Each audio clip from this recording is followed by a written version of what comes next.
Écoutez, là, on est au-delà du délire. C'est-à-dire que, au début, je considérais que la gestion de cette crise était déconcertante. Aujourd'hui, elle est consternante, voire révoltante. On est dans un espace saturé de bêtises.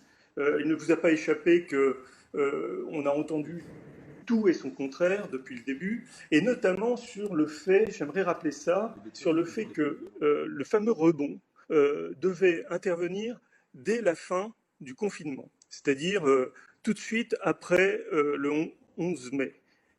Est-ce que vous pouvez essayer de réfléchir au fait que ce confinement, que ce rebond n'a pas eu lieu?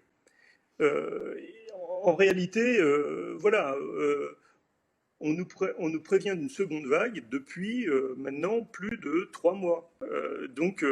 Et elle n'arrive jamais. Or, il n'y a aucune explication au fait que cette seconde vague, aucune explication scientifique donnée par les gens qui prônent justement le confinement généralisé, aucune explication scientifique qui nous explique pourquoi il n'y a pas eu cette deuxième vague dès le déconfinement, alors qu'on avait vu dès le début mai des réunions, même des manifestations avec des milliers de personnes. Il y a eu un mélange des gens, il y a eu un brassage de population dû aux vacances invraisemblable, et la deuxième vague n'a pas eu lieu. Alors pourquoi attend-on maintenant le retour de l'automne pour nous dire qu'il va y avoir peut-être, éventuellement, une autre vague, et donc mettre quand même des mesures extrêmement limitantes en termes de liberté, quoi.